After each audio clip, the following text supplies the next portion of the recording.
ಆರಂಭದಲ್ಲಿ ತೆಗೆದುಕೊಳ್ತಾ ಇದ್ದೀವಿ ಬೆಂಗಳೂರಿನ ರಾಮಮೂರ್ತಿ ನಗರದಲ್ಲಿ ಟೆಕ್ಕಿ ಶರ್ಮಿಳಾ ಕೊಲೆ ಪ್ರಕರಣ. ಇಲ್ಲಿ ನೋಡಿ, ಆರೋಪಿಯ ವಿಚಾರಣೆ ವೇಳೆ ಶಾಕಿಂಗ್ ವಿಚಾರಗಳು ಬಯಲಾಗಿದ್ದಾವೆ. ಈ ಕಾಮುಕ ಏನಿದ್ನಲ್ಲ, ಇವನು ಕಾಮದಾಸೆ ಹೆಂಗಿತ್ತು ಅಂತ ಹೇಳಿದ್ರೆ, ತನಗಿಂತ ದೊಡ್ಡವಳ ಮೇಲೆ ಆಸೆ ಇವಂಗೆ, ಅದು 10 ರಿಂದ 15 ವರ್ಷ ದೊಡ್ಡವಳಕ್ಕೆ.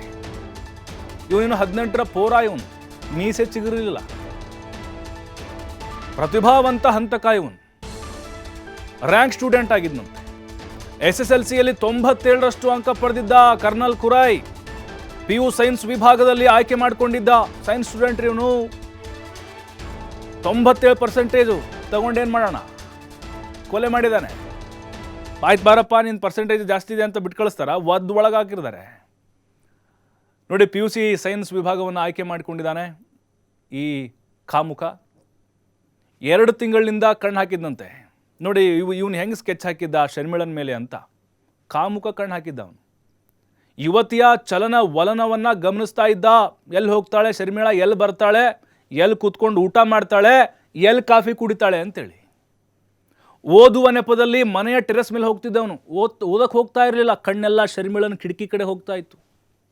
ಶರ್ಮಿಳಾ ಸ್ನೇಹಿತೆ ಮನೆಯಲ್ಲಿ ಇಲ್ಲದ ಸಮಯ ನೋಡಿನೇ ಅವತ್ತು ಎಂಟ್ರಿ ಕೊಡ್ತಾನೆ. ಆವಾಗ ಎಂಟ್ರಿ ಆಗಿದ್ದು ಅಂದರೆ ಅವತ್ತೇ ಮೊದಲು ಅವನು ಹೋಗಿದ್ದವ್ರು ಮನೆಗೆ. ಸ್ಲೈಡಿಂಗ್ ವಿಂಡೋ ಓಪನ್ ಮಾಡಿ ಶರ್ಮಿಳಾ ಬೆಡ್ರೂಮ್ಗೆ ಹೋಗ್ತಾನೆ. ಸ್ಲೈಡಿಂಗ್ ವಿಂಡೋ ಓಪನ್ ಮಾಡುವಂಥ ಟೆಕ್ನಿಕ್ಕನ್ನು ಕಲ್ತಿದ್ದ ಇವನು ಆರೋಪಿ. ಶರ್ಮಿಳಾ ಸಾವಿನ ಬಳಿಕ ವಿಂಡೋನ ಕಷ್ಟಪಟ್ಟು ತೆಗೆದಿದ್ರು ಪೊಲೀಸರು. ಆದರೆ ಬಹಳ ಸುಲಭವಾಗಿ ಸ್ಲೈಡಿಂಗ್ ವಿಂಡೋ ತೆಗೆದು ಬಂದಿದ್ದ ಈ ಆರೋಪಿ. ಕಾಲೇಜಿನಲ್ಲಿ ಸ್ಲೈಡಿಂಗ್ ವಿಂಡೋದಲ್ಲಿ ಈ ಪುಸ್ತಕ ಏನಾದರೂ ಬಿದ್ದರೆ ಅದನ್ನು ತೆಗೆಯುವಂಥ ಒಂದು ಅಭ್ಯಾಸ ಮಾಡಿಕೊಂಡಿದ್ದ. ಅದೇ ಟೆಕ್ನಿಕ್ಕನ್ನು ಬಳಸಿ ತುಂಬ ಸುಲಭವಾಗಿ ಮನೆಯೊಳಗಡೆ ಈ ಕುರೈ ಏನಿದ್ದಾನೆ ಕಾಮುಕ ಎಂಟ್ರಿಯನ್ನು ಕೊಡ್ತಾನೆ. ಈ ಅಗ್ನಿ ಅವಘಡ ಅನುಮಾನ ಮೂಡಿದ್ಯಾಕೆ ಅಂತ ಹೇಳಿದ್ರೆ, ಮೊದಲಿಗೆ ಬೆಂಕಿ ಅವಘಡದಿಂದ ಉಸಿರುಗಟ್ಟಿ ಮೃತಪಟ್ಟಿದ್ದಾಳೆ ಶರ್ಮಿಳಾ ಅಂತ ಅನುಮಾನ ಬರುತ್ತೆ. ಕರ್ನಲ್ ಎಂಟ್ರಿ ಆಗುವ ಹೊತ್ತಿಗೆ ಅಡುಗೆ ಮನೆಯಲ್ಲಿ ಶರ್ಮಿಳಾ ಇರ್ತಾರೆ. ಸ್ಟವ್ ಆನ್ ಮಾಡಿ ಹಾಲು ಕಾಸಕ್ಕಿಟ್ಟಿರ್ತಾರೆ. ಕರ್ನಲ್ನಿಂದ ಕೊಲೆಯಾದ ಹಿನ್ನೆಲೆ ಸ್ಟವ್ ಆಫ್ ಆಗಿರಲಿಲ್ಲ, ಹಾಗೆ ಆನಿತ್ತದು. ಹಾಲು ಸಂಪೂರ್ಣವಾಗಿ ಉಕ್ಕಿ ಸ್ಟವ್ ಬೆಂಕಿ ಆರಿ ಹೋಗಿತ್ತು. ಆದರೆ ಸ್ಟವ್ ಆಫ್ ಆಗಿರಲಿಲ್ಲ, ಇದರಿಂದ ಗ್ಯಾಸ್ ಲೀಕ್ ಆದಂಥ ಶಂಕೆ ಇದೆ. ಆಗ ಬೆಂಕಿ ಹೊತ್ತಿಕೊಂಡಿರ್ಬೋದು ಅಂತ ಪೊಲೀಸರು ಅಂದಾಜು ಮಾಡಿದ್ರು. ಅಂದರೆ ಇವನೇ ಬೆಂಕಿ ಹಾಕಿದ್ದಾನೆ ಅಂಥೇಳಿ. ಇಲ್ಲ, ಅವರು ಹಾಲೇನೋ ಕಾಸಕ್ಕಿಟ್ಟಿದ್ರಂತೆ, ಅದು ಕಂಪ್ಲೀಟಾಗಿ ಉಕ್ಕಿ ಅದಾದಮೇಲೆ ಗ್ಯಾಸ್ ಲೀಕ್ ಆಗಿ ಅಲ್ಲಿ ಬೆಂಕಿ ಹೊತ್ತಿಕೊಂಡಿರುವಂಥ ಅನುಮಾನಗಳು ಕಂಡು ಬಂದಿದೆ. ಮತ್ತಷ್ಟು ಮಾಹಿತಿ ನಮ್ಮ ಪ್ರತಿನಿಧಿ ಸಂತೋಷ್ ನೀಡ್ತಾರೆ. ಸಂತೋಷ್, ಈಗ ಈ ಕರ್ನಲ್ ಕುರೈ ಈತನ ಕಾಮದಾಸೆಯೇ ಮತ್ತು ಆತನ ಸ್ಕೆಚ್ ಹೆಂಗಿತ್ತು ಇದೆಲ್ಲವೂ ಕೂಡ ಪೊಲೀಸರ ವಿಚಾರಣೆ ವೇಳೆ ಬಯಲಾಗ್ತಾ ಇದೆ. ಎಷ್ಟು ದಿನಗಳಿಂದ ಹಾತೊರಿತಾ ಇದ್ದ ಶರ್ಮಿಳಾನ ನಾವು ಅಂದರೆ ಅನುಭವಿಸಬೇಕು ಅಂತ ಹೇಳಿ, ಜೊತೆಗೆ ಒನ್ ಸೈಡ್ ಲವ್ ಹೇಗೆ ಬೆಳೆದಿತ್ತು ಇವಂಗೆ, ಅಥವಾ ಆ ಸಂದರ್ಭದಲ್ಲಿ ಯಾವ ರೀತಿಯಾದಂತಹ ಒಂದು ಪ್ಲ್ಯಾನನ್ನು ಮಾಡಿಕೊಂಡಿದ್ದ ಅನ್ನೋದು.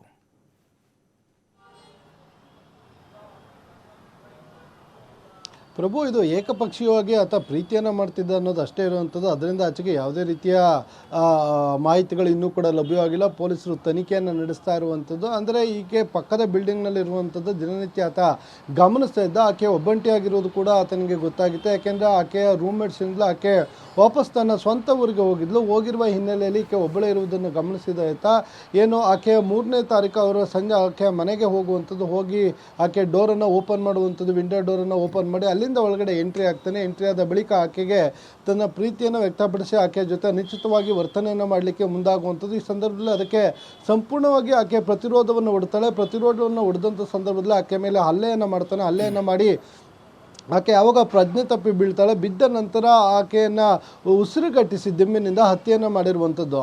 ಹತ್ಯೆಯನ್ನು ಮಾಡಿದ ಬಳಿಕ ಆತನಿಗೆ ಎಲ್ಲಿ ವಿಚಾರ ಹೊರಗಡೆ ಬಂದರೆ ತನ್ನನ್ನು ಬಂಧಿಸ್ತಾರೆ, ಇಲ್ಲ ಪೊಲೀಸರಿಗೆ ಗೊತ್ತಾಗುತ್ತೆ ಅನ್ನೋ ಕಾರಣಕ್ಕಾಗಿ ಸಂಪೂರ್ಣ ಮನೆಗೆ ಬೆಂಕಿಯನ್ನು ಇಟ್ಟು ಅಲ್ಲಿಂದ ಆತ ಎಸ್ಕೇಪ್ ಆಗುವಂಥದ್ದು. ಅಂದರೆ ಬೆಂಕಿಯನ್ನು ಹಾಕಿದ್ರೆ ಯಾವುದೇ ರೀತಿಯ ಕುರುಹುಗಳು ಉಳಿಯೋದಿಲ್ಲ. ಯಾಕೆಂದರೆ ಈತ ಬೇಸಿಕಲಿ ಸೈನ್ಸ್ ಸ್ಟೂಡೆಂಟ್ ಆಗಿರ್ತಾನೆ. ಹೀಗಾಗಿ ಅದನ್ನು ಆತ ಅಲ್ಲಿ ಅಪ್ಲೈಯನ್ನು ಮಾಡಿರ್ತಾನೆ. ಸೊ ಇದಾಗಿ 1 ವಾರ ಕಳೆದರೂ ಕೂಡ ಪೊಲೀಸರಿಗೆ ಯಾವುದೇ ರೀತಿಯ ಸ್ಪಷ್ಟ ಮಾಹಿತಿ ಇರೋದಿಲ್ಲ. ಇದು ಹತ್ಯೆ ಆಗಿರುವಂಥದ್ದು ಇಲ್ಲ ಬೆಂಕಿ ಅವಘಡದಿಂದ ಈಕೆ ಮೃತಪಟ್ಟಿರುವಂಥದ್ದು ಅಂತ.